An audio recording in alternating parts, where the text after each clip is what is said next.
পূর্ব মেদিনীপুর জেলার ভগবানপুর এক ব্লকের ডাকে নানুর দিবস পালন ও ভাষা প্রতিবাদ আন্দোলন সভা অনুষ্ঠিত হয়। এই সভাতে ভগবানপুর গ্রাম পঞ্চায়েতের খাগা সংসদের বিজেপি 15টি পরিবার তৃণমূল কংগ্রেসে যোগ দেন। দলীয় পতাকা তুলে দেন ব্লক তৃণমূল কংগ্রেসের সভাপতি রবীন্দ্র মণ্ডল ও পঞ্চায়েত সমিতির সভাপতি অরূপ সুন্দর পণ্ডা। ভগবানপুর শহীদ বেদির সামনে এই সভা অনুষ্ঠিত হয়। আজকের সভায় সভাপতিত্ব করেন ভগবানপুর এক ব্লক তৃণমূল কংগ্রেসের সভাপতি রবীন্দ্র মণ্ডল।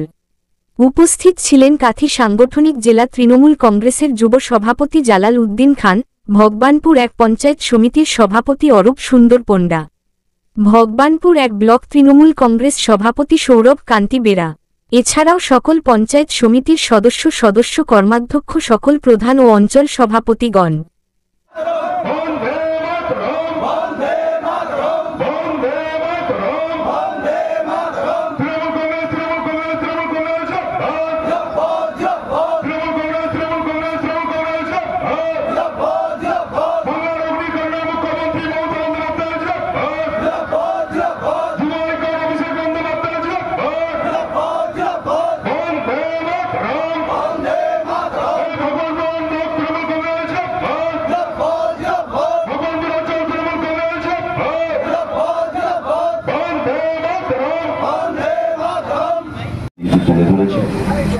আমি আপনাদের কাছে দু এক কথা নিবেদন করব।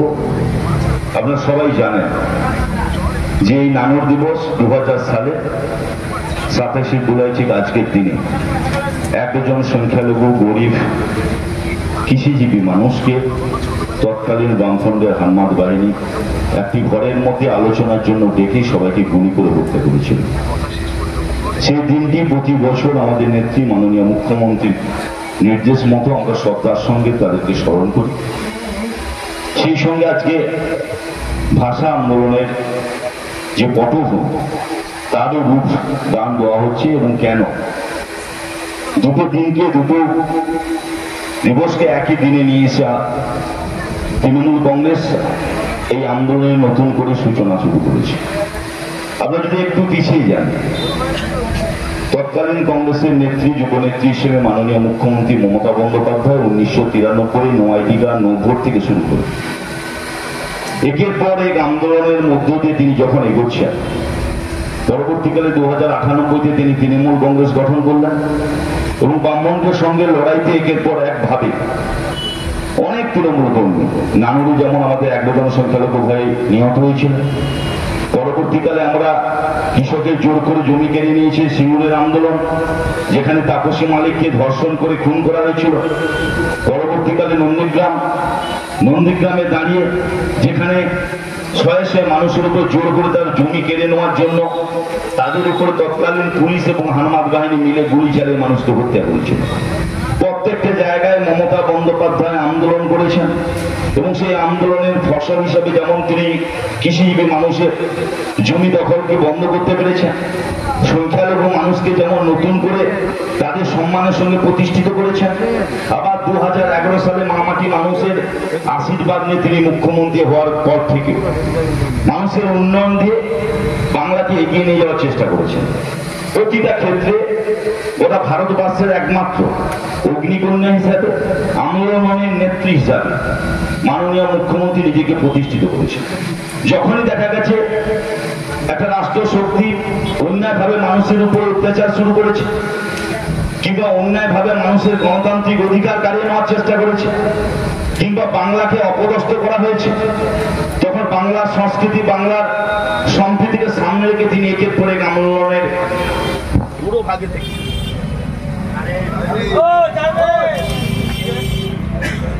বাংলার মাননীয় মুখ্যমন্ত্রী মমতা বন্দ্যোপাধ্যায় তিনি প্রতি মুহূর্তে একের পর এক আন্দোলনের মধ্য দিয়ে মানুষের অধিকার প্রতিষ্ঠা লড়াই করে গেছে। আজকের দিনে দাঁড়িয়ে আমরা সেই হারমাত বামফ্রন্টের অপশাসনের সময় দাঁড়িয়ে যারা প্রত্যেকটা গরিব মানুষকে থেকে মজদুর মানুষ থেকে সংখ্যালঘু মানুষের উপর অত্যাচার সংগঠিত করেছিল, সেই হারমাতই কিন্তু এখন দাঁড়িয়ে জল্লাদ হয়ে বিজেপি নামক একটি রাজনৈতিক দলের সদস্য হিসেবে আমাদের উপর আন্দোলন, আমাদের উপর আবার অত্যাচার তুলে নিয়ে আসার চেষ্টা করেছে। এই বিজেপি যদি আপনি একটু পিছিয়ে যান, আরএসএস থেকে প্রোডাক্ট, যারা এক সময় ভারতবর্ষের স্বাধীনতা আন্দোলনে ইংরেজের দালালি করেছিল। আর ঠিক সেখান থেকে এসে তাদের যারা কর্মী তার বেশিরভাগটা একদিকে আরএসএস এর ভাবনা দ্বারা যারা ভারতবর্ষে ইংরেজের দালাল, আর অন্যদিকে বামফ্রন্টের সে হানমাত, উভয়ের শক্তি সম্মিলিত জল্লাদ হিসাবে এই মুহূর্তে বাংলায় তারা বিরাজ করছে। আপনার পিছিয়ে গেলে দেখতে পাবেন যে মির্জাপুর ছিল আমরা ভারতবর্ষের স্বাধীনতার সূর্য অস্তমিত হয়েছিল 200 বছর। তারপর দাঁড়িয়ে আজকের দিনে দাঁড়িয়ে সেই মির্জাপুররা যারা বাংলায় পড়ে বাংলায় বড় হয়ে বাংলার বিরুদ্ধে ভিন্ন গড়ে কেবলমাত্র দালালি করার জন্য আজকে তারা বাংলাকে আবার একবার পরনেতার গ্লানিতে ঠেলে দেওয়ার চেষ্টা করছে। ঠিক সেই জায়গায় দাঁড়িয়ে আমাদের আবার নতুন করে আন্দোলনে ঝাঁপিয়ে পড়ার একটা পটভূমি আমাদের নেত্রী মমতা বন্দ্যোপাধ্যায় আপনাদের কাছে তুলে ধরেছে। কেন আজকের দিনে দাঁড়িয়ে আমরা কি দেখছি না, আজকের দিনে দাঁড়িয়ে আমরা দেখতে পাচ্ছি যখন মুখ্যমন্ত্রী মমতা বন্দ্যোপাধ্যায় হাতে বাংলার উন্নয়নের গতি এগিয়ে যাচ্ছে, তখন বাংলাকে ভাতে মেরে দেওয়ার জন্য কেন্দ্রীয় ক্ষমতাশীল বিজেপি যেহেতু 21 সালে তারা ক্ষমতায় আসতে পারেনি, তার প্রতিশোধ নেওয়ার জন্য বাংলা বা বাঙালির উপর অত্যাচার সংগঠিত করেছে। শুধু এখানে থেমে থাকেনি, তারপর দাঁড়িয়ে তারা যখন বুঝতে পেরেছে মানুষের সরাসরি সমর্থন তাদের পেছনে নেই, মানুষের সরাসরি সমর্থন তাদের সঙ্গে আসছে না, তখন তারা ভোটার লিস্ট থেকে নাম কেটে দেওয়ার একটা পরিকল্পনা তৈরি করেছে। আর তার আগে আমরা দেখতে পেয়েছি যে ভারতবর্ষকে গর্বিত করেছে, যে ভারতবর্ষকে নোবেল পুরস্কার এনে দিয়েছে আমাদের কবি রবীন্দ্রনাথ ঠাকুর, যে ভারতবর্ষকে বিজ্ঞানে সমৃদ্ধ করেছে জগৎশ্রী চন্দ্র বসু, যে ভারতবর্ষকে নজরুল ইসলাম পথ দেখেছে, যে ভারতবর্ষে নেতাজি সুভাষ চন্দ্র বসুর মধ্য দিয়ে আন্দোলনকে পুরোভাগে স্বাধীনতা এনে দিয়েছিল, যে ভারতবর্ষের প্রথম বীর ভাবে যিনি শহীদ হয়েছিলেন আমাদের এই জেলার ক্ষুদিরাম বসু থেকে শুরু করে মাতঙ্গিনী, যারা বাংলা ভাষায় কথা বলেছিল সেই বাঙালির উপরে অত্যাচারে নেমে আসা হয়েছে। বাংলা ভাষায় কথা বলার জন্য একটা অন্যায় এটা করে ভারতবর্ষের মতো তৈরি করার চেষ্টা করা হচ্ছে। আমাদের বাঙালি যারা বাংলা ভাষী যারা দীর্ঘদিন স্বাধীনতা আন্দোলন থেকে প্রত্যেকটা বিষয়ে ভারতবর্ষকে বিশ্বের মানচিত্রে সম্মানের সঙ্গে প্রতিষ্ঠিত করেছিল, আজকে সেই বাংলার পূর্বপুরুষায় সেই বাংলার প্রতিনিধি হিসাবে সেই বাংলার পরবর্তী প্রজন্মের মানুষ হিসাবে আমাদের আটকে দেওয়ার চেষ্টা করা হয়েছে। বাংলা ভাষায় কথা বলার জন্য আমাদের পাশে রাজ্য উড়িষ্যা, যেখানে আপনারা যারা উপস্থিত তারা হাজার হাজার বার গিয়েছেন, ব্যক্তিগতভাবে আমি দীর্ঘদিন কাটিয়েছি, কিন্তু কোনোদিন সেখানে দাঁড়িয়ে বাঙালি ভাষায় বাংলায় কথা বলার জন্য অত্যাচার ছিল না।